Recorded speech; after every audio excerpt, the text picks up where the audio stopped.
एक चीज सुनिश्चित है, अगर आप वचन से चिपके रहेंगे तो आप एक गवाही के साथ वापस आएंगे। परमेश्वर जो आपके जीवन में देना चाहता है वो एक चंगाई नहीं है। परमेश्वर जो आपके जीवन में देना चाहता है वो एक नौकरी नहीं है। परमेश्वर जो आपके जीवन में देना चाहता है वो पैसा नहीं है। जो परमेश्वर आपको देना चाहता है वो है आपकी आत्मा में परमेश्वर का वचन। ये आपको वो बना देगा जिसके विषय में ये बात करता है। और आप चमक रहे हैं, और आप चमक रहे हैं पवित्र आत्मा के सामर्थ्य के द्वारा। आप चमक रहे हैं पवित्र आत्मा के सामर्थ्य के द्वारा। आप चमक रहे हैं और कुछ भी आपको नहीं रोक सकता है। ये आपका मौसम है, ये आपका समय है। कुछ भी आपको नहीं रोक सकता है। ये आपका समय है, ये आपका समय है। लाभ आपका है।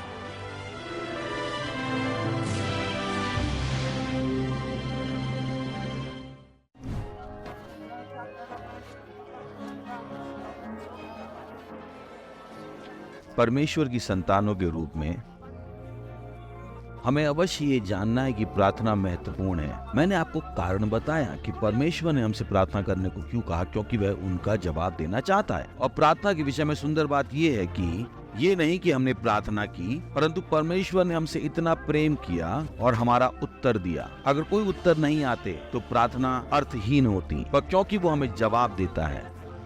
प्रार्थना का अर्थ है, इसकी महत्ता है।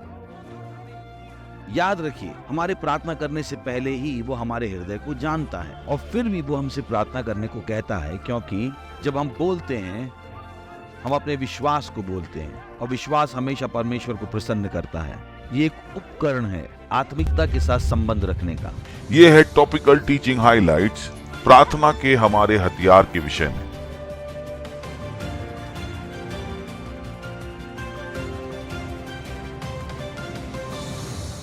जाइए याकूब की पुस्तक 5वां अध्याय मैं आपके लिए पढ़ना चाहता हूं। चलिए शुरुआत करते हैं 15वें वचन से। और विश्वास की प्रार्थना के द्वारा रोगी बच जाएगा और प्रभु उसको उठाकर खड़ा करेगा, और यदि उसने पाप भी किए हों तो इनकी भी क्षमा हो जाएगी। तो आप समझ गए कि वो यहाँ पर बात कर रहा है प्रार्थना की। चलिए हम आगे बढ़ते हैं। इसलिए तुम आपस में एक दूसरे के सामने अपने अपने पापों को मान लो और एक दूसरे के लिए प्रार्थना करो ताकि तुम चंगे हो जाओ। फिर वो कहता है, सत्यनिष्ठ जन की प्रार्थना के प्रभाव से बहुत कुछ हो सकता है। इस वचन का सबसे अच्छा अनुवाद जो किया गया है वो है एम्प्लीफाइड अनुवाद में। तो जाइए क्लासिक अंक में एम्प्लीफाइड अनुवाद के, वो कहता है कि इसलिए एक दूसरे के सामने अपने अपने पापों को मान लो, तुम्हारी गलतियां, तुम्हारे गलत कदम, तुम्हारी बुराइयां, तुम्हारे पाप, और एक दूसरे के लिए प्रार्थना भी करो ताकि तुम चंगे हो जाओ और एक आत्मिक हृदय और दिमाग के बन जाओ। देखिए वो क्षेत्र जिस पर मैं बल देना चाहता हूँ, वो कहता है जुझारू। वो हमारे लिए इसको विस्तारित करता है कि उस शब्द का अर्थ क्या है। जुझारू उसका मतलब है हृदय स्पर्शी, निरंतर। हृदय स्पर्शी और निरंतर, इसका मतलब वहां पर एक निरंतरता है। और यीशु ने हमें प्रार्थना में निरंतरता के विषय में सिखाया और उन्होंने उदाहरण दिए। तो कुछ ऐसी चीजें जिसमें आप केवल शब्दों को बोलकर चले नहीं जाते हैं, ठीक है, पर आप प्रार्थना में लगे रहते हैं, आप दबाव बनाते रहते हैं। आप शायद एक ही बात कह रहे हो पर आप दबाव बना रहे हैं। यीशु ने भी ये किया बगीचे में। बाइबल कहती है उसने प्रार्थना में वही बातें कही। समझिए, उसने प्रार्थना की और उसने 1 घंटे के लिए प्रार्थना की। हम जानते हैं कि उसने 1 घंटे के लिए प्रार्थना की क्योंकि उसने अपने चेलों से कहा तुम मेरे साथ 1 घंटे भी नहीं रह सके। तो निश्चय ही जो बगीचे की प्रार्थना थी वो 2 मिनट की प्रार्थना नहीं थी और उसके बाद चले जाना नहीं।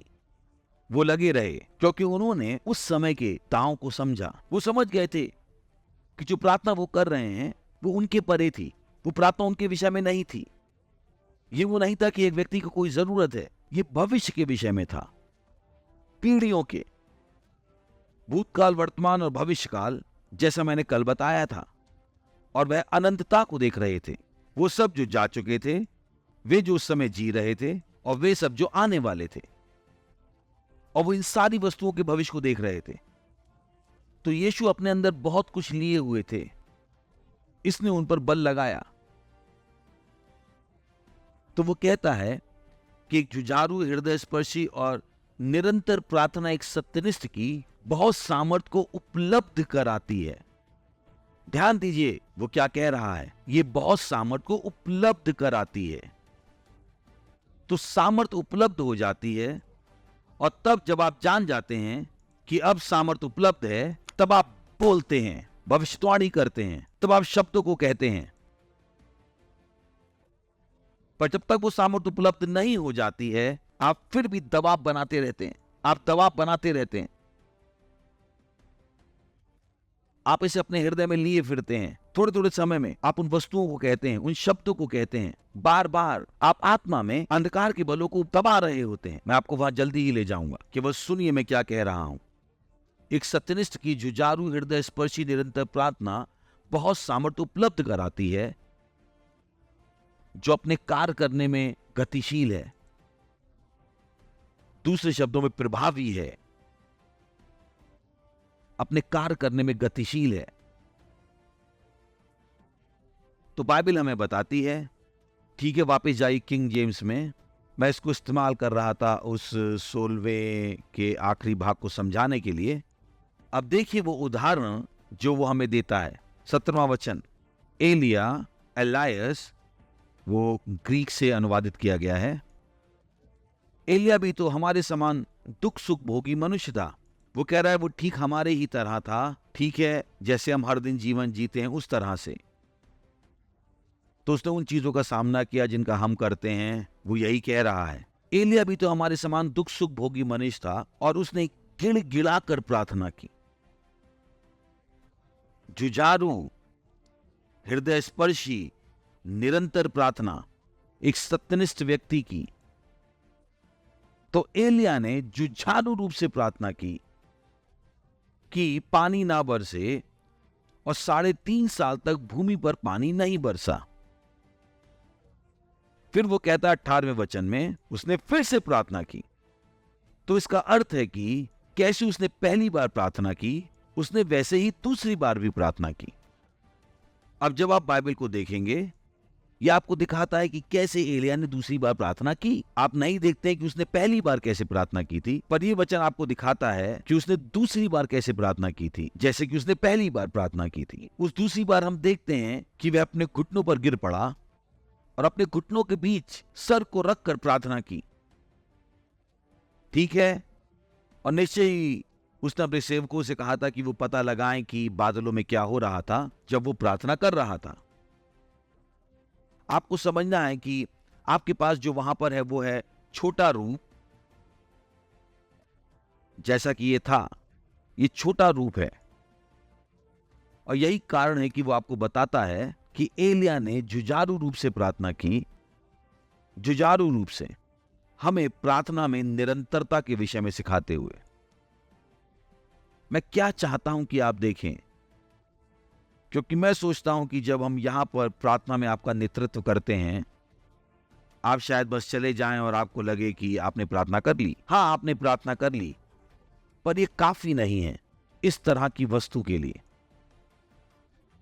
याद रखिएगा, जब चेलों ने यीशु मसीह से एक विशेष प्रकार के शैतान को बाहर निकालने के विषय में पूछा, यीशु ने उनसे कहा, तुम्हारे अविश्वास के कारण तुम उसे नहीं निकाल सके। फिर उसने कहा, फिर भी इस प्रकार का केवल प्रार्थना और उपवास से ही बाहर जाता है, जिसका अर्थ था कि एक विशेष प्रकार की तैयारी है जो कि जरूरी है कुछ वस्तुओं के लिए, और मैं उसे बहुत अच्छे से समझता हूं। यह जरूरी है, बहुत जरूरी है। तो जो प्रभाव आप बनाना चाहते हैं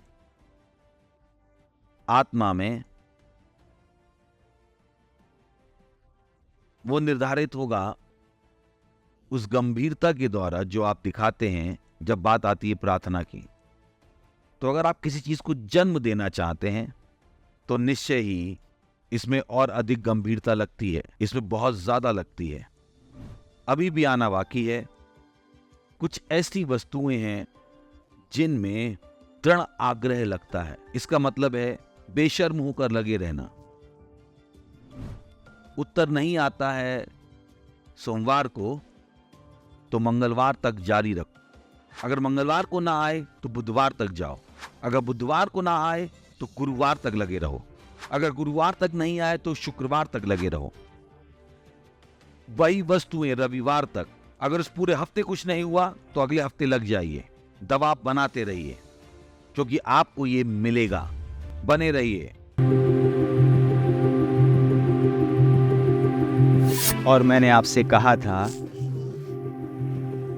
कि हमारा विशेष रीच आउट वर्ल्ड डे होगा।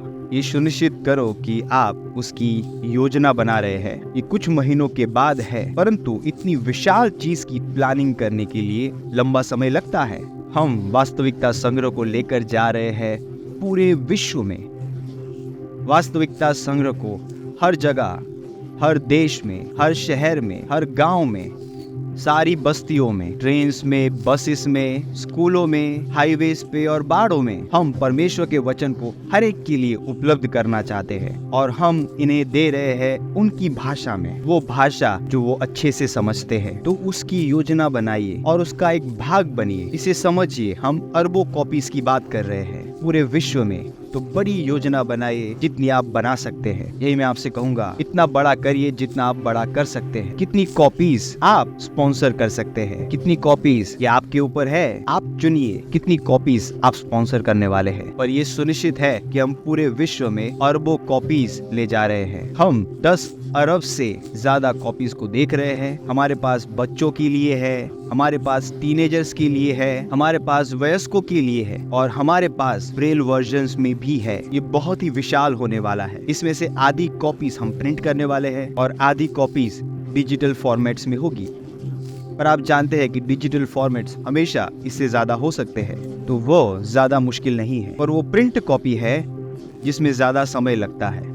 यही कारण है कि हम अभी शुरुआत कर रहे हैं। सुनिश्चित करो कि आप प्रिंट कॉपी में निवेश कर रहे हैं। ये बहुत जरूरी है सुसमाचार प्रचार के लिए, बहुत जरूरी। तो चलिए इसे करते हैं, चलिए इसे करते हैं परमेश्वर के लिए। तो वो 4 महत्वपूर्ण एक्शंस है जो आप आज और हर रोज करते हैं उस महान और महिमामय दिन तक। पहला है, हर रोज प्रार्थना करिए। जुड़िए हमारे साथ 1 बिलियन मिनट्स प्रेयर मार्च में। और यहाँ पर जुड़ने के लिए आप जा सकते हैं 1billionminutes. और हर रोज 15 मिनट प्रार्थना करिए। अपने हर मिनट को विश्व के देशों के लिए और आत्माओं के लिए जोड़ दीजिए। दूसरा, वास्तविकता संग्रह कॉपीज को सारी भाषाओं में और सारी कैटेगरीज में आप स्पॉन्सर करिए। स्पॉन्सर करिए भाषा को, स्ट्रीट डिस्ट्रीब्यूशन को और रीच आउट वर्ल्ड डे को। तीसरा है, जुड़ जाओ। रीच आउट वर्ल्ड डे की महान वर्कफोर्स का एक सक्रिय भाग बन जाइए। वास्तविकता संग्रह को डिस्ट्रीब्यूट करने के लिए एक मिशनरी बन जाइए और बहुत सारी सेवाओं में आज ही जुड़ जाइए। चौथा है, जोड़ो। जैसे आप जुड़े हैं, आप अपने मित्रों को, परिवारों को, सहकर्मियों को, संस्थानों को हमारे साथ पार्टनर बनने के लिए जोड़ देते हैं, ताकि हम वास्तविकता को पूरे विश्व में ले जाए। ये है वास्तविकता संग्रह को पृथ्वी के छोर तक ले जाना। रीच आउट वर्ल्ड की और अधिक जानकारी के लिए आप हमें नीचे दिए गए नंबरों पे कॉल कर सकते हैं या विजिट करें www.reachoutworld.org।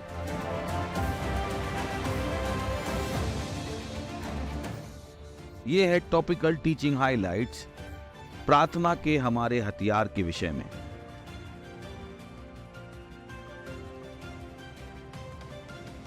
प्रभु यीशु ने हमें यह भी दिखाया कि हम बहुत आसानी से परिस्थितियों को बदल सकते हैं। यहां पर 2 प्रकार की प्रार्थनाएं हैं जो मैं आपको याद दिलाना चाहता हूं। पहली है सहमति की प्रार्थना। आप जाइए मत्ती के 18वें अध्याय के 19वें वचन में, हम वहां पर 2 वचन पढ़ने वाले हैं। फिर मैं तुमसे कहता हूं, यदि तुम में से 2 जन पृथ्वी पर किसी बात के लिए एक मन होकर उसे मांगे, तो वह मेरे पिता की ओर से जो स्वर्ग में है उनके लिए हो जाएगी। क्योंकि जहां 2 या 3 मेरे नाम पर इकट्ठा होते हैं, वहां मैं उनके बीच में होता हूं। यह अद्भुत है। तो प्रभु हमें बता रहे हैं कि हम सहमत हो सकते हैं पृथ्वी पर किसी बात के विषय में। अब वापस जाइए 19वें वचन में। फिर मैं तुमसे कहता हूं, यदि तुम में से 2 जन पृथ्वी पर किसी बात के लिए एक मन होकर उसे मांगे, तो वह हो जाएगी। तो हम किस पर सहमत हो रहे हैं जो कि हम बदलना चाहते हैं? परमेश्वर की महिमा हो। आप समझे, अब ये समय है कि चर्चेज में, क्योंकि बहुत सी बार हम वो इस्तेमाल नहीं करते हैं जो हमारे पास है। हम कैसे इतनी सुंदर सुंदर सभाओं को करते हैं हर रविवार को और हर बुधवार को, और हमारे पास कुछ नहीं है करने के लिए, संभालने के लिए, और हमारे आसपास इतना कुछ है। पिछली बार कब चर्च ने किसी वस्तु के विषय में कहा कि हम इस विषय पर प्रार्थना करेंगे? क्या आप समझ रहे हैं? पर नहीं, हम उसके बारे में नहीं सोचते हैं, किंतु बाकी बातों के बारे में सोचते हैं।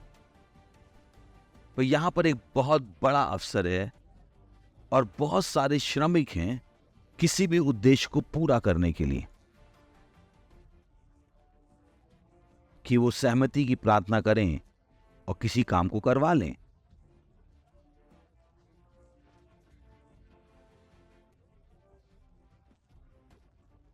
तो वो है नंबर 1। ठीक है, हम बात कर रहे हैं इसमें कितना समय लगता है। कुछ ऐसी वस्तुएं हैं जिनमें आवश्यकता है दृढ़ आग्रह की। उसमें आपको दृढ़ बनना पड़ता है। इसका मतलब है बेशर्म रूप से लगे रहना। समझिए, आप शर्मिंदा नहीं होते हैं मांगने के लिए और अपने मांगने में लगे रहने के विषय में। यही अर्थ है दृढ़ आग्रही होने का।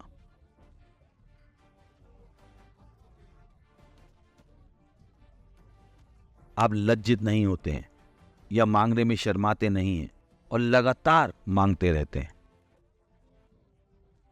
हाँ, समझिए, जब वो कहते हैं कि फावड़े पर बल लगता है, जब स्थिति कठिन हो जाती है, आप सारा आत्मसम्मान छोड़ देते हैं और खुद का नियंत्रण भी, और आपको वो करना है जो आपको करना है। हाँ, और मैं कह रहा हूं, आपके पास पहले से ही ऐसी स्थितियां हैं कि आपको वो करना ही है जो आपको करना है। चलिए, मैं आपके लिए बाइबल से पढ़ता हूं। पहले मैं पढ़ रहा हूं लूका की पुस्तक के 11वें अध्याय के 5वें वचन से। तब उसने उनसे कहा, यीशु ने उनसे कहा, तुम में से कौन है कि उसका एक मित्र हो और वह आधी रात को उसके पास जाकर उससे कहे, हे मित्र, मुझे 3 रोटियां दे, क्योंकि एक यात्री मित्र मेरे पास आया है और उसके आगे रखने के लिए मेरे पास कुछ नहीं है। और वह भीतर से उत्तर दे, मुझे दुख ना दे, अब तो द्वार बंद है और मेरे बालक मेरे पास बिछौने पर हैं, इसलिए मैं उठकर तुझे दे नहीं सकता।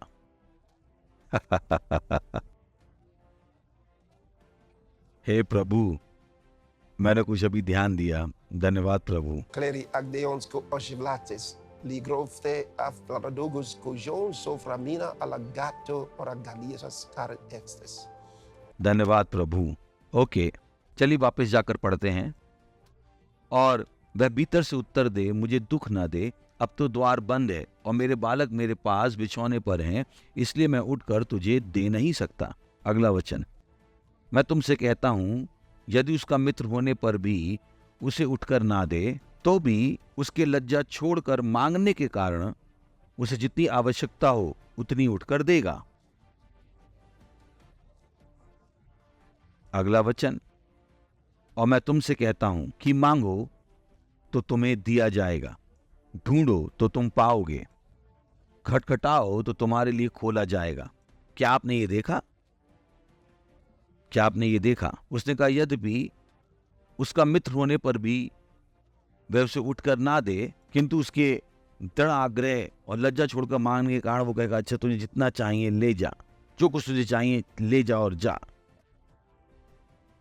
और ऐसी ही कुछ शिक्षा प्रभु की ओर से है संत लूका के समाचार के 18वें अध्याय में, और हम पढ़ेंगे पहले वचन से। मैं इसे पढ़ना चाहूंगा NIV से, ताकि मैं इसको थोड़ा और सरल बना दूं। भाषा के हिसाब से। हाँ, और यीशु ने उसके चेलों को एक दृष्टांत दिखाकर ये कहा कि उन्हें हमेशा प्रार्थना करनी चाहिए और हार नहीं माननी चाहिए। उसने कहा किसी नगर में एक न्यायी रहता था जो ना तो परमेश्वर से डरता था और ना किसी मनुष्य की परवाह करता था। उसी नगर में एक विधवा भी रहती थी जो उसके पास आकर कहा करती थी, मेरा न्याय चुकाकर मुझे मुद्दई से बचा। कुछ समय तक तो वो ना माना, परंतु अंत में मन में विचार कर कहा, यद्यपि मैं ना परमेश्वर से डरता और ना मनुष्यों की कुछ परवाह करता हूं, तो भी ये विधवा मुझे सताती रहती है, इसलिए मैं उसका न्याय चुकाऊंगा। कहीं ऐसा ना हो कि घड़ी घड़ी आकर अंत को मेरी नाक में दम करे। और प्रभु ने कहा, सुनो, यह अधर्मी न्याय क्या कहता है। क्या आपने ये देखा?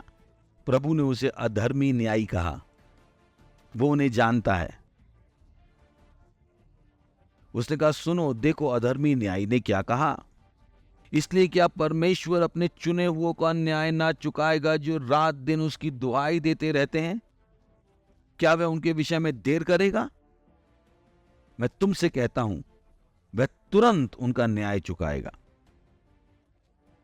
और देखिए अगली बात जो वो कहता है, तो भी मनुष्य का पुत्र जब आएगा तो क्या वह पृथ्वी पर विश्वास पाएगा? आप समझे कि वो नहीं चाहता है कि केवल आप प्रार्थना करते रहें, हर दिन आप प्रार्थना करें उसी बात के लिए, हर दिन उसी बात के लिए, और फिर आप कहते हैं कि वह विधवा न्याय के पीछे पड़ी रही, उसकी दुहाई देती रही ताकि उसे न्याय मिल जाए। यीशु ने कहा, हे, याद रखना, तुमको विश्वास से काम करना है, विश्वास से। तो भी मनुष्य का पुत्र जब आएगा तो क्या वह पृथ्वी पर विश्वास पाएगा? अब ये दो शिक्षाएं आपको दिखाती हैं कि आप लगे रह सकते हैं। अगर उत्तर सोमवार को नहीं आता है तो मंगलवार तक लगे रहिए, दबाव बनाइए मंगलवार तक। अगर आपको मंगलवार को नहीं मिलता है तो दबाव बनाइए बुधवार तक। अगर आपको बुधवार को उत्तर नहीं मिलता है तो दबाव बनाइए गुरुवार तक। अगर गुरुवार को ना हो तो शुक्रवार तक लगे रहिए। वही बात रविवार तक। उस पूरे हफ्ते कुछ नहीं हुआ, अगले हफ्ते फिर शुरू कीजिए, लगे रहिए, क्योंकि आपको ये मिलेगा ही। अपना मन बनाइए कि आपको ये मिलेगा, मिलेगा, आपको ये मिलेगा और आपको ये अभी मिलेगा। आप इसके पीछे जाते हैं, आप इस पर दबाव बनाते हैं, दबाव बनाते हैं, तो वो हमें दिखा रहा है कि हम वास्तव में निर्धारित कर सकते हैं हमारी जीवन की परिस्थितियों को। बने रहिए।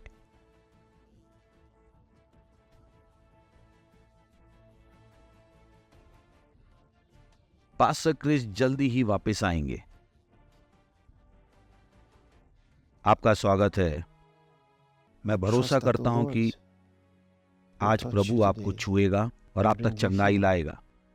मैं आपके लिए प्रार्थना करना चाहता हूं। पिता, मैं हर उस व्यक्ति के लिए प्रार्थना करता हूं जो इस प्रोग्राम के प्रभाव के अंतर्गत अभी है। मैं उनकी चंगाई के लिए प्रार्थना करता हूं कि वो तंदुरुस्त किए जाएं, उनका स्वास्थ्य उन तक वापस आ जाए, प्रभु यीशु के नाम में। अपने शरीर में चंगे हो जाओ, अभी चंगे हो जाओ। मैं दर्दों को आपसे जाने का आदेश देता हूं, अपने सर के मुकुट से लेकर अपने पांव के तलवों तक। मैं उन ट्यूमर्स को मरने का आदेश देता हूं प्रभु यीशु के नाम में। अपने शरीर में चंगे हो जाओ। मैं आपके कान के ट्यूमर को जाने का आदेश देता हूं, क्योंकि किसी को सुनने में दिक्कत हो रही है कान में। मैं उन शैतानों को आपके शरीरों से निकलने का आदेश देता हूं, यीशु के नाम में चंगे हो जाओ।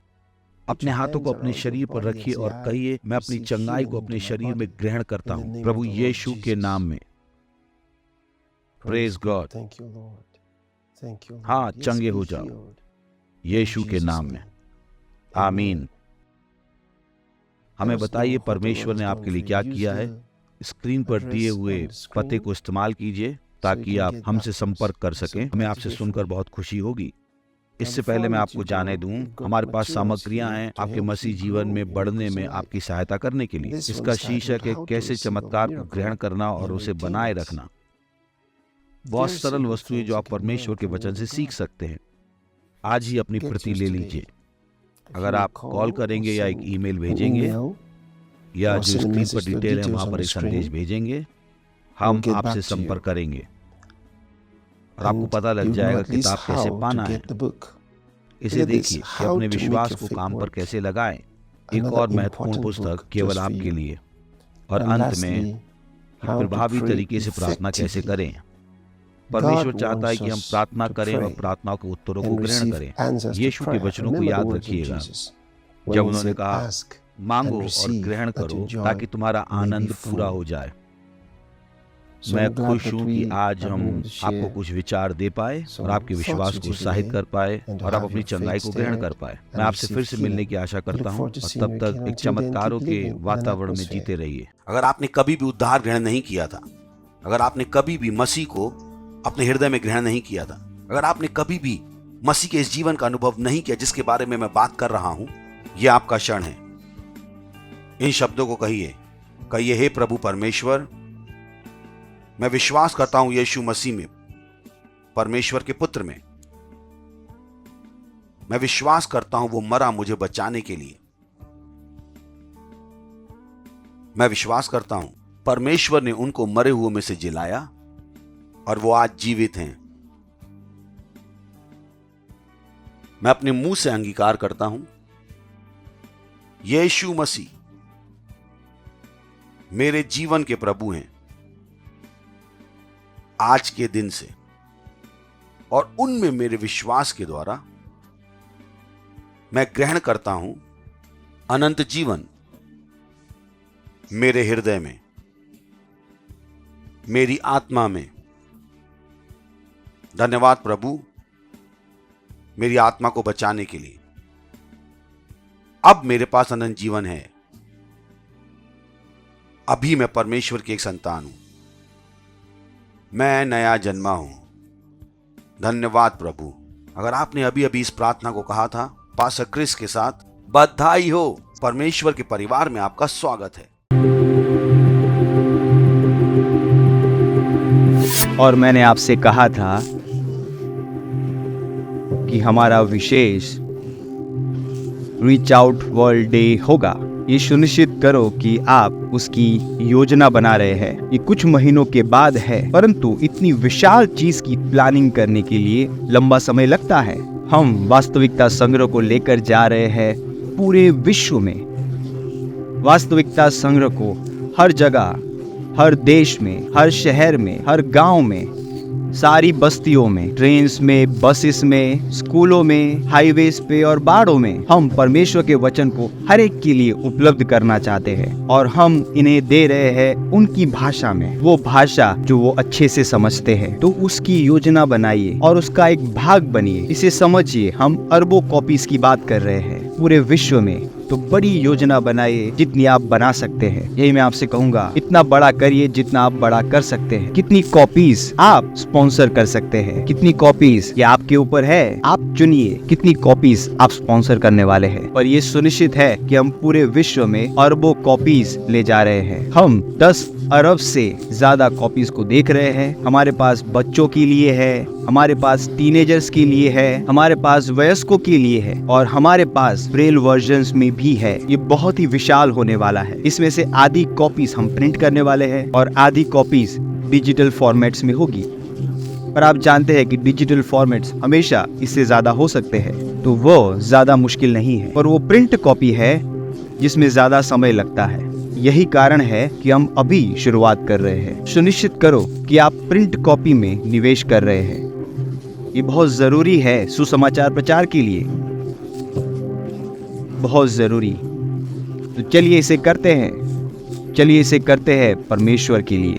तो वो 4 महत्वपूर्ण एक्शंस है जो आप आज और हर रोज करते हैं उस महान और महिमामय दिन तक। पहला है, हर रोज प्रार्थना करिए। जुड़िए हमारे साथ 1 बिलियन मिनट्स प्रेयर मार्च में, और यहाँ पर जुड़ने के लिए आप जा सकते हैं 1billionminutes.